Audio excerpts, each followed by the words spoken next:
Listo, ¿se me escucha? Buenas tardes. ¿Se Sí, me ve la pantalla perfectamente. también? Sí, sí, perfectamente. Muy bien, listo. Buenas tardes, soy el doctor Fernando Herrera, soy R2 de Guadalajara. Estamos en el módulo de neurofarmacología. Nuestra coordinadora, le agradezco el día de hoy por estar presente en nuestras sesiones, la doctora Claudia Aragón, fellow de segmento anterior. Y el día de hoy les voy a platicar sobre la miastenia gravis. Muy bien, vamos a comenzar.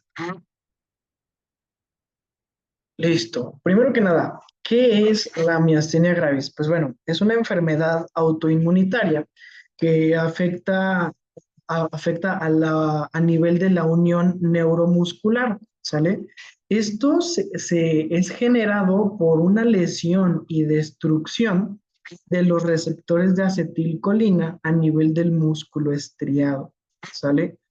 ¿Cómo se va a manifestar todo este daño? Pues bueno, como una debilidad muscular generalizada. Eh, Gracias a esta destrucción a nivel de esta unión neuromuscular, pues ocurre una reducción sí, prácticamente ocurre una reducción en la transmisión de impulsos eléctricos a través de esta misma unión muscular debido a la formación de unos autoanticuerpos que van en contra de unas proteínas específicas en esta membrana postsináptica, como lo vemos ahí en la imagen ilustrativa. Debemos de ser conscientes que diversas enfermedades pueden generar que se presente miastenia gravis o incluso fármacos. De enfermedades nos vamos a referir como artritis reumatoide, lupus, e incluso tiroiditis, ¿sale? Existe una enfermedad o un síndrome que es el síndrome de Lambert-Eaton, que es muy parecida a esta, solamente que en Lambert-Eaton son mediados por autoanticuerpos que van contra los canales de calcio presináptico, ¿sale? Esto es nada más como un paréntesis para poder saber discernir entre uno y el otro síndrome que son muy parecidos. Vamos a pasar a la siguiente. Muy bien. La etiología. Pues bueno, al igual que otros trastornos autoinmunes, el miastenia gravis se va a presentar en personas que son genéticamente susceptibles. ¿Ok? Y ahora ya abordando un poquito más de lleno respecto a estas proteínas y estos autoanticuerpos, les voy a platicar qué son y qué es lo importante en la miastenia gravis respecto a estas proteínas. Eh, Existen unas proteínas que comúnmente se asocian en la miastenia gravis, ¿sale? Y son estas tres que les puse aquí. Tenemos primero, que es a la proteína, que son los receptores nicotínicos de acetilcolina, o abreviado con sus siglas NACHR. Tenemos a la quinasa muscular específica, que se abrevia con las siglas MuSK, y tenemos también a la proteína relacionada con la proteína 4 que se abrevia LPR4. Además de esto, también tenemos un complejo proteico que se le denomina complejo proteico agrina LRP4 y MOSC, que es esencial para la formación y el mantenimiento a nivel de la unión neuromuscular, ¿sale? Es prácticamente en donde se da este estímulo para poder realizar los movimientos musculares, ¿sale? Además de generar, transformar y darle mantenimiento a nivel de la unión neuromuscular, también se incluye entre estas acciones la distribución y la formación y la agrupación, perdón, de los receptores de acetilcolina, ¿sale? Este es un breve resumen de lo que ahorita les voy a mencionar más adelante, pero sí quiero que se queden con esto de que el complejo proteico es muy importante para entender la fisiopatología de la miastenia gravis. La epidemiología, pues es una enfermedad que se da en 20 personas por cada 100,000 habitantes en Occidente y tiene un predominio en mujeres cuando son menores de 40 años, o sea, es más común en mujeres menores de 40 años, pero En pacientes que son mayores de 50 años, el predominio se invierte, es más común en masculinos, ¿sale? Y existe un tipo de miastenia gravis que es infantil, que se da antes de los 15 a 25 años, en donde es poco común en Occidente, pero es muy común en el continente asiático. La literatura menciona que son desde 40 a 50 habitantes por cada 100,000. ¿Ok? Existen diversos tipos de miastenia gravis. Existe la miastenia gravis ocular, generalizada y vulvar, ¿sale? Ahorita más adelante les voy a mencionar lo que los distingue de una entre la otra, ¿sale? Muy bien, ahora les voy a hablar sobre la fisiopatología. Y como se los puse aquí en la esquina superior izquierda, la fisiopatología depende del tipo de autoanticuerpos que estén presentes en el paciente con miastenia gravis. ¿Por qué?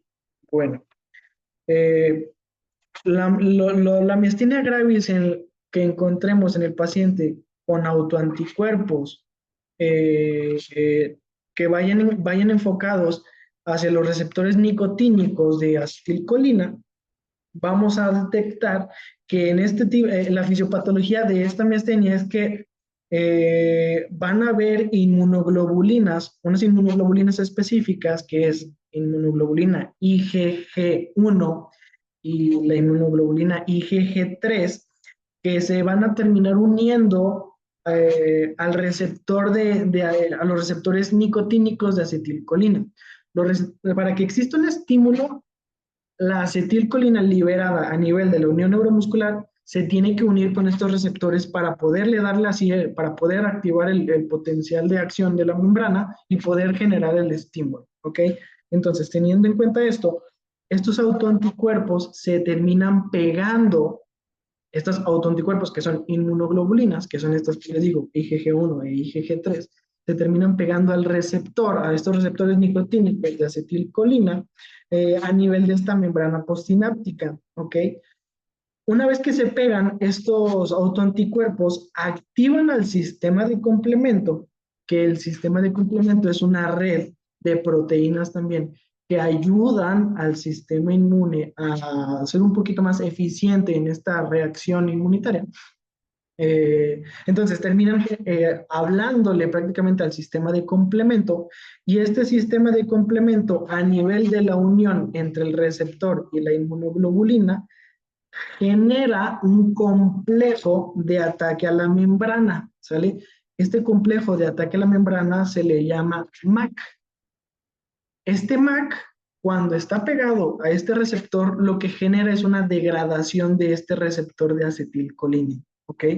Entonces, como destruye o se dice que hace una endocitosis de este receptor, no hay un sitio de unión de la acetilcolina con el receptor y pues no se puede generar el estímulo, ¿ok? Esta es la fisiopatología en los casos en donde encontremos autoanticuerpos específicos contra los receptores receptores nicotínicos de acetilcolina, ¿ok? Ahora tenemos las otras proteínas, autoanticuerpos que van contra las otras proteínas que les había mencionado, que son los MOSC y la proteína LPR4. ¿Cómo funciona la fisiopatología en este tipo de miastenia? Bueno, estos tipos de autoanticuerpos que van en contra de estas dos proteínas, a diferencia de la otra que les había mencionado, pues no son las mismas inmunoglobulinas. Estas inmunoglobulinas son las IgG4, ¿ok? La IgG4 no tiene la propiedad para activar al complemento. En esta no activa el sistema de complemento. Lo que termina haciendo es se pega o se une al complejo proteico Agrin LRP4 MOSC que les había mencionado anteriormente. Recordando lo que les había mencionado, el complejo Agrin LRP4 MOSC es el que se encarga de darle el mantenimiento a esta unión, además de la distribución y el agrupamiento de receptores nicotínicos de acetilcolina. Cuando estos autoanticuerpos se pegan a este complejo, lo que generan es que reduzca la cantidad de receptores de receptores nicotínicos de acetilcolina. Entonces, sí hay receptores, pero no lo suficiente, ¿ok? ¿Qué es lo que pasa? Cuando se quiere hacer un estímulo, se libera acetilcolina, pero esta acetilcolina es incapaz de alcanzar el umbral para generar el potencial de acción postsináptico a nivel muscular. ¿Por qué? Porque existe una reducción de receptores de acetilcolina, ¿sale? Entonces, en el primero vamos a ver que existe una destrucción, una degradación de receptores y en esta segunda fisiopatología no hay una destrucción, simplemente no está la cantidad necesaria para desencadenar pues este estímulo, ¿sale? Lo que termina conllevando a los síntomas de debilidad muscular característicos en esta patología. ¿Cómo los vamos a mencionar? Los voy a mencionar en esta presentación. ¿Cuáles son las características y síntomas clínicos? Bueno, la característica distintiva de la miastenia gravis es la debilidad muscular fluctuante, ¿ok? Es una debilidad que varía en gravedad, ¿ok? Empeora con la actividad física y mejora con el reposo, ¿sale? Esto es lo característico de los pacientes con miastenia. Existen, como ya les había mencionado, existen tres tipos de miastenia. La miastenia ocular, ocular pura, la miastenia generalizada y la miastenia vulvar, ¿ok? La miastenia, cuando estamos hablando de miastenia pura, no, de músculos extraoculares, debemos de ser conscientes que esta es la más común.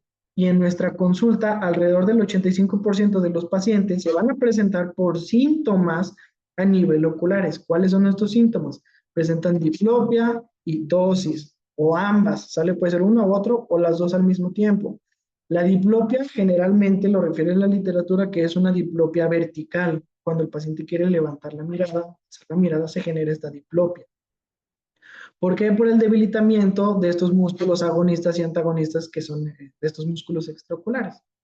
O la tosis, que también se conoce como una tosis larvada, que se refiere a que es una tosis en la cual va empeorando conforme avanza el día, pero se mejora o alivia con el descanso, ¿sale? Y pueden ser bilaterales y asimétricas. En un ojito puede estar la tosis más marcada aquí. Cuando hablamos de una miastenia vulvar, se nos debe de venir a la mente que este tipo de miastenia es porque hay una afectación a nivel de los nervios craneales que se originan a nivel del tronco encefálico inferior. ¿Ok? Esto nos ayuda, es importante tener el conocimiento de esto. ¿Por qué? Porque en la consulta, igual el paciente que se nos presente con miastenia, que es aproximadamente entre el 5 al 15%, se van a presentar con síntomas como dificultad para masticar o incluso asfixia recurrente, también disfagia, ronqueras y disartria. Y algo característico también en estos pacientes con miastenia es que vamos a encontrar que va a haber afectación de los músculos faciales, lo que genera que el rostro de este paciente pues sea inexpresivo, ¿sale? Que casi no tenga esa expresión, ¿sale? Y también en raros casos se puede apreciar el síndrome de la cabeza caída, que es prácticamente que a lo largo de la jornada, de una jornada extenuante, el cuello, los músculos del cuello ya no tienen ese punch para poder seguir manteniendo la cabeza erguida. Y tenemos lo que vemos en la imagen ilustrativa inferior derecha, esa imagen característica del síndrome del caído.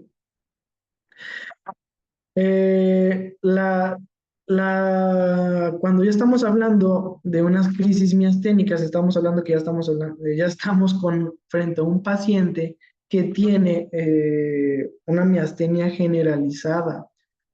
Esta miastenia generalizada se puede presentar a partir del primero o segundo año en el que debutan los primeros síntomas, ya sea de miastenia vulvar o ocular, ¿sale? En donde vamos a encontrar que este paciente va a presentar puede llegar a presentar afectación de los músculos intercostales y del diafragma. ¿Qué significa eso? ¿O qué es lo que nosotros entendemos con esto? Pues que el paciente va a tener dificultad para respirar. Y eso es una urgencia, ¿sale? Eso se considera como una urgencia médica. No afecta al sistema autónomo. ¿Por qué? Bueno, al hablar del sistema autónomo, nosotros, o quiero que se nos venga a la mente que estamos hablando del sistema cardíaco o sistema intestinal o incluso también la vejiga, ¿sale? No involucra a estos sistemas, aunque también sean músculos y tengan músculos. No lo afecta porque solamente están presentes, porque no están presentes los receptores nicotínicos a nivel de la unión neuromuscular en estos sistemas.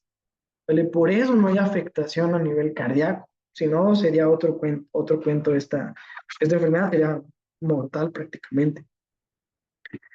No, vamos a pasar a la siguiente. Ahora, el diagnóstico o las pruebas complementarias, la evaluación. Prácticamente el diagnóstico es clínico, ¿sale? Las pruebas y los procedimientos del laboratorio suelen ayudar a confirmarnos lo que nosotros estamos viendo en la consulta, ¿sale? Existen varias pruebas, varios estudios, yo les puse algunos y vamos a tocarlos un poquito.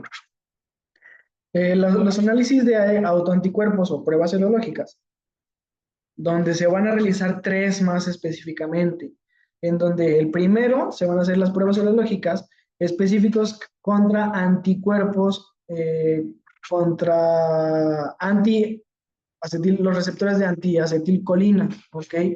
Esta prueba es muy específica y confirma el diagnóstico en los pacientes que ya tenemos la sospecha o los hallazgos clínicos. Se presentan estos autoanticuerpos en las pruebas serológicas, se van a presentar aproximadamente en 4/5 partes de todos los pacientes que tengan miastenia generalizada. ¿Ok? Es casi el 85%, más o menos el 80%. Y solamente se va a presentar el 50%, se van a presentar estos autoanticuerpos en el 50% de miastenia ocular pura. ¿Ok? Esto es para tenerlo en cuenta, porque si se nos presenta un paciente que vemos que es, o que nosotros en base a los hallazgos sospechemos fuertemente de una miastenia, le hacemos la prueba y y sale cero negativo, no nos debemos de sorprender, debemos de saber que aproximadamente el 50% de estos pacientes salen negativos. Después tenemos otra prueba serológica que va encaminada contra los autoanticuerpos que van contra las proteínas MOSC, que usualmente sale también que cuando se hace la prueba y salen negativos contra los receptores de acetilcolina, el 5 al 10% de los pacientes que se les hagan los autoanticuerpos MOSH van a salir positivos a esta. Y muy rara vez se va a encontrar se van a encontrar autoanticuerpos positivos tanto para MOSC como para los receptores de acetilcolina en el mismo paciente. Decía la literatura que en el 2-3% de los pacientes se podían presentar los dos autoanticuerpos en la misma miastenia, de la misma miastenia. Ahora, ¿qué hacemos cuando ya se les hizo las pruebas para MOSC y para los de los receptores y salen negativos? Bueno, un artículo mencionaba que aproximadamente del 3 al 50% de estos pacientes que son cero negativos es porque van a terminar presentando autoanticuerpos, pero que van a ir en contra de las proteínas anti-LPR4, que son las que les comentaba, que son las que actúan a nivel del complejo de proteínas. Y pues realmente nos ayuda muchísimo a encaminarnos o a dar el diagnóstico, ahora sí ya como tal, de que el paciente pues tiene miastenia. Existe también la prueba de bolsa de hielo, que esta se puede hacer en el consultorio rápido, la cual consiste en colocar una bolsa de hielo sobre el ojo más afectado. Acuérdense que puede ser bilateral. y es asimétrico. Lo podemos poner en el ojito más afectado de 2 a 5 minutos más o menos. Después se retira esta bolsa y se evalúa si hay una mejoría de la tosis palpebral. ¿Por qué se hace con la bolsa? Bueno, el frío inhibe la degradación de acetilcolina que por la acetilcolinesterasa, ¿sale? Entonces, esto hace que se saturen más los receptores de acetilcolina y que no les dé tanta chance a los autoanticuerpos de destruirlos, porque como va a haber más volumen de acetilcolina, pues se pegan más rápido. Y esto hace que pues, al momento de realizar la prueba veamos una mejoría de esta tosis con el paciente. Tiene una sensibilidad de esta prueba de aproximadamente el 75% y tiene una especificidad del 95%. O sea, es bastante útil y se puede realizar ahí en el consultorio. Luego tenemos a las pruebas electrofisiológicas. Eh, Estas son relevantes en pacientes que tienen o que sospechemos que solamente tienen miastenia ocular pura, porque no se puede realizar, este, perdón, estas pruebas se utilizan en miastenias generalizadas o vulvares, porque no se puede generar en oculares, porque no se puede poner estos aparatos sobre los músculos extraoculares. Entonces, es lo que hacen estas pruebas, generan una estimulación nerviosa. Existen dos tipos de pruebas que son las más comunes. La prueba de estimulación nerviosa repetitiva, por su abreviatura ENR, y la electromiografía de fibra única, que se abrevia EMF, y estas, como les menciono, van a evaluar ciertos retrasos a nivel de la conducción en la unión neuromuscular, lo que prácticamente también nos daría el diagnóstico con base a los hallazgos clínicos que estamos haciendo con el paciente.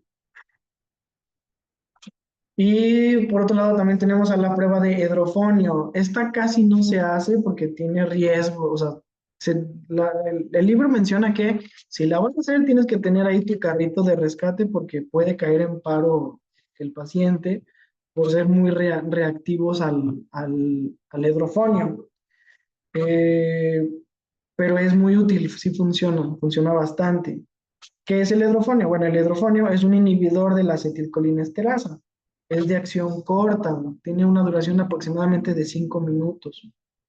Lo que, igual que el hielo, aumenta la disponibilidad de acetilcolina a nivel de la unión de neuromuscular. En la prueba se van a terminar administrando 0,2 miligramos de clorhidrato de hidrofonio y se va a observar al paciente si tiene o no mejoría.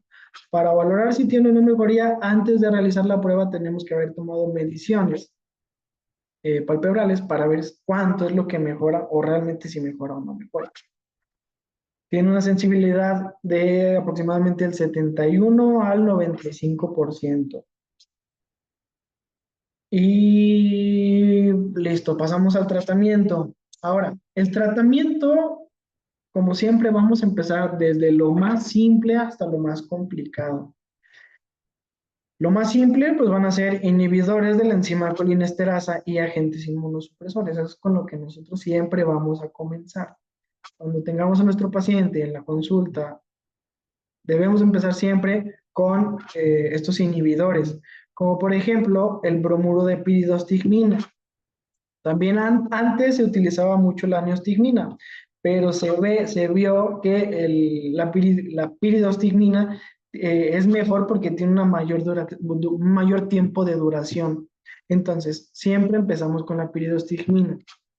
Si el paciente persiste con síntomas, incluso después de la aplicación de las tomas repetitivas con piridostigmina, podemos brincarle a la segunda línea, que en este caso son pues tratamientos inmunosupresores.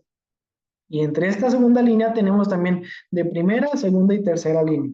Con lo que siempre vamos a empezar son con glucocorticoides, como por ejemplo prednisona o prednisolona. Y también se le puede dar azatioprina. Si existe alguna contraindicación para no darles estos medicamentos, nos podemos pasar los de segunda línea, que son ciclosporina, metotrexato, micofenolato o incluso tracolimus.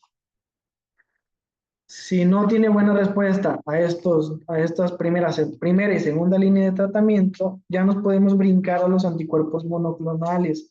Encontré un estudio en donde mencionaba que estos anticuerpos monoclonales es el tratamiento indicado para los pacientes que son resistentes o refractivos a los glucocorticoides o a los inhibidores de la colinesterasa y que funcionan bastante bien.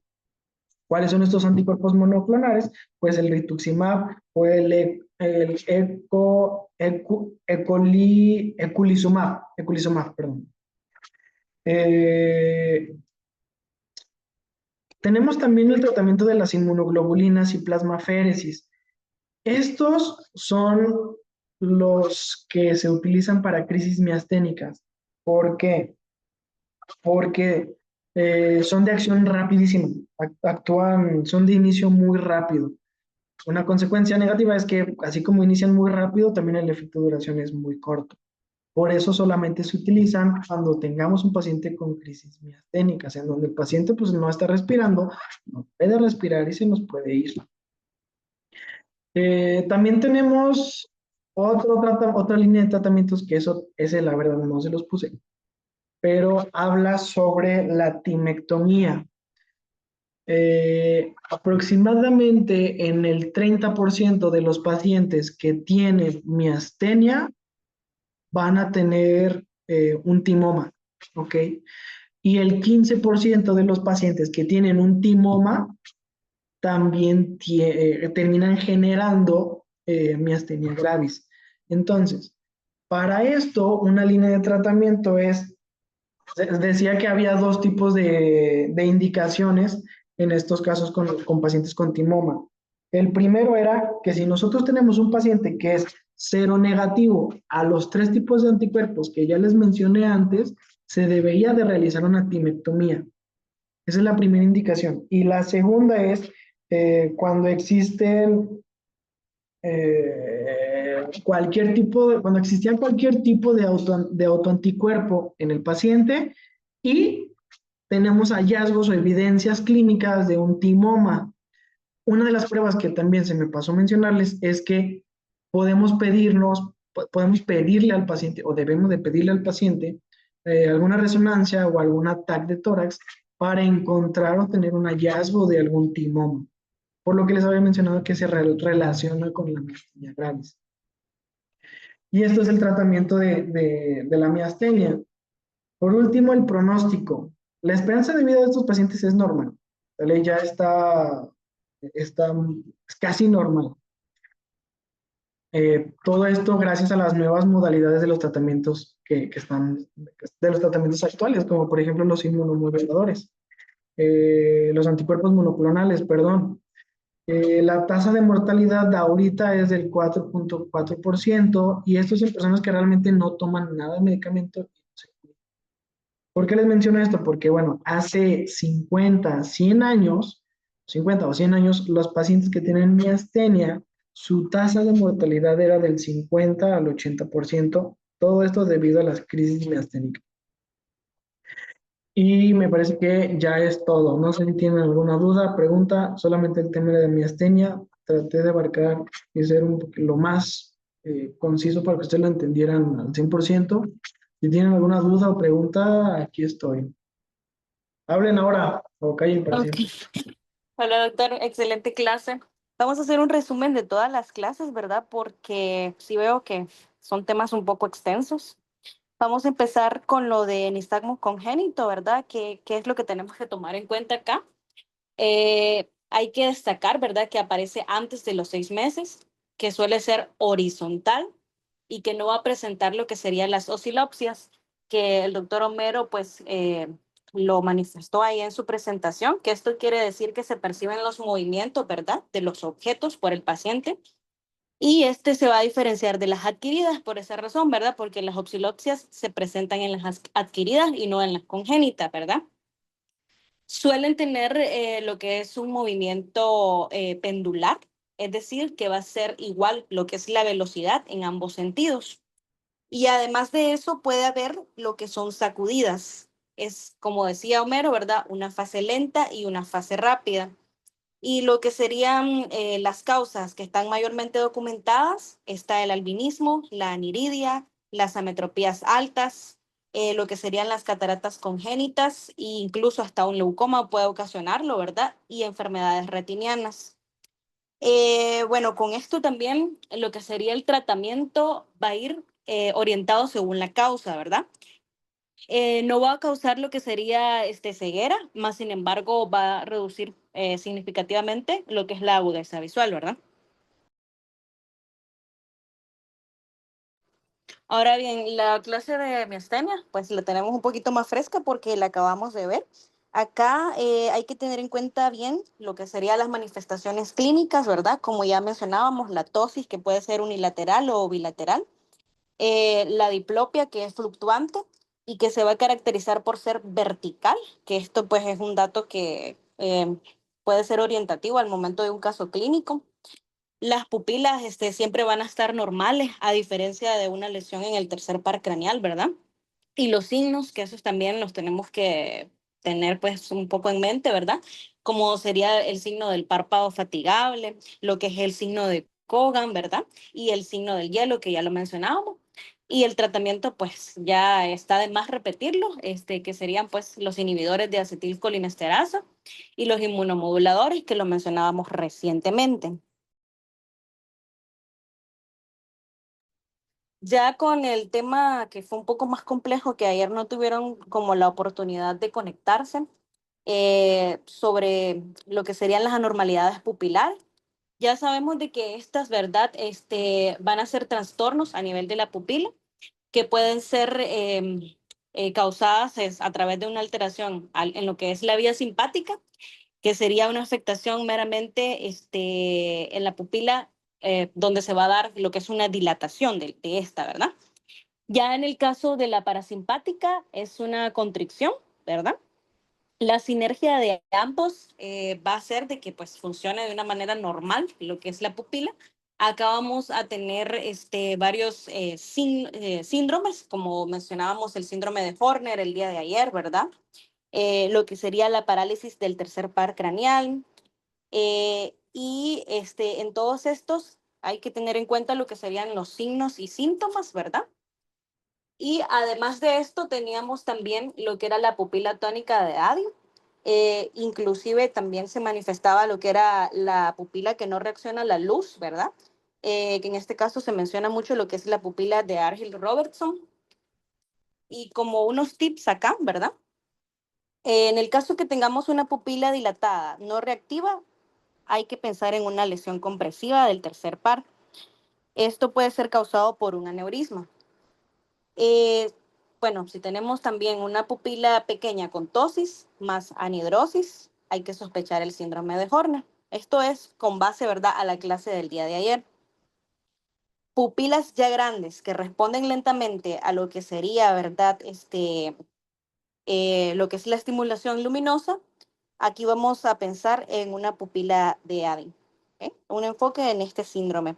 Luego, pupila pequeña que solo responde a lo que sería la convergencia, hay que pensar en un ágil Robertson, que es el tipo pues, de esta manifestación. Y creo que el último tema que ya vimos era lo de los campos visuales, ¿verdad? En esto de los campos visuales, según cómo se manifieste lo que sería el escotoma, hay que pensar en la localización de este. Por ejemplo, si tenemos una localización antes del quiasma, tenemos una pérdida monocular con un escotoma, ¿verdad? Que va a ser en un solo ojo, unilateral, y aquí hay que sospechar una neuritis óptica.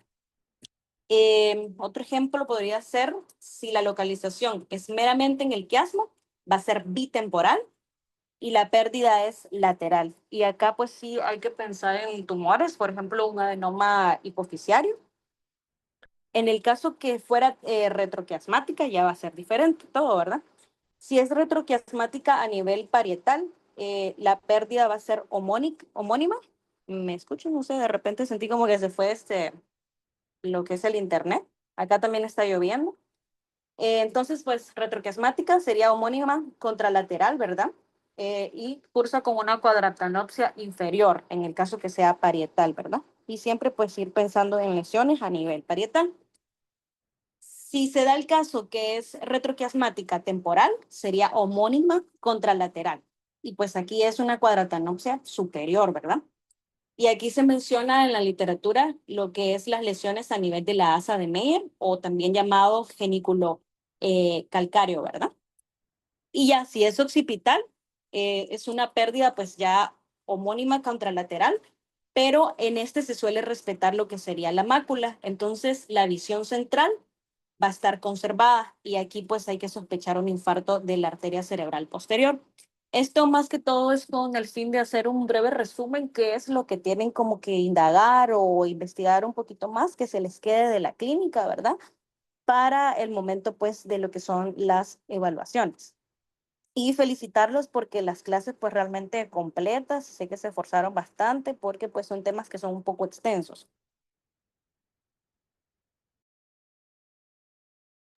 Gracias.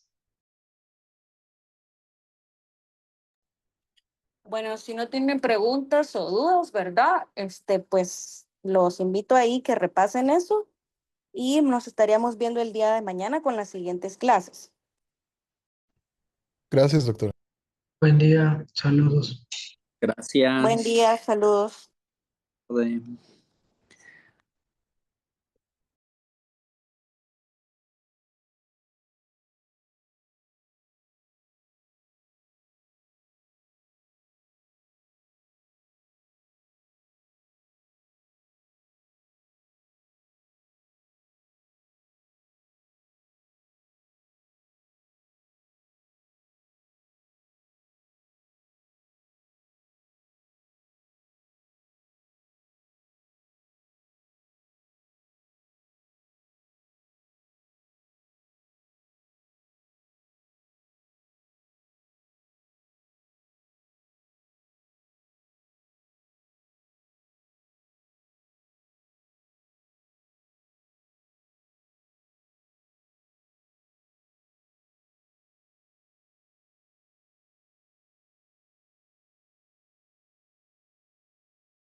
Hello.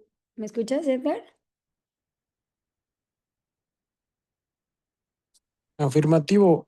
Ahora A sí, ver, darle checa nada más a ver si ya está. Ve, por ejemplo, compartir aquí, compartir esta.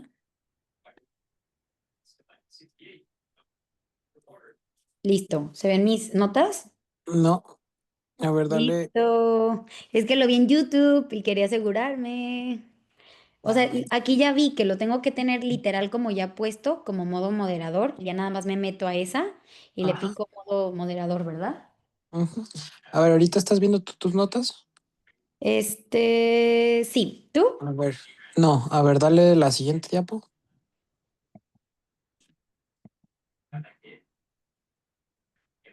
No, ¿tú? O sea, yo las No, estoy viendo, ¿tú? no. A ver, dale en. A ver, espérame. Es que sale opciones de puntero. A ver, quita eso de opciones de puntero. No manches, no sé cómo, güey. A ver, dale esc. Ajá. Y ahora sí dale otra vez en compartir. Mm, espérame, es que no la tengo compartida. Primero déjame la pongo acá y me meto acá. Ya te vi. Espérame. Ya estoy. Todavía no tengo espera. Mm, A ver, ahí usar vista moderador. Sí, listo. ya. Ya no estoy viendo notas y ya se mueve. ¿Ya? ¿Todo bien? Ya, tú sí estás. ¿Podemos hacer esto antes, entonces, de todas formas? ¿Poquito Sí, antes? sí. Como a las Me que voy a te conectar parece. como 7, 5. 45. Sí, ¿verdad? Mejor por sí. Sí, porque la doctora llega temprano. Ya estás. Te veo Ya ahorita. estás. Bye. Thank yous, amigo. Chao. Bye.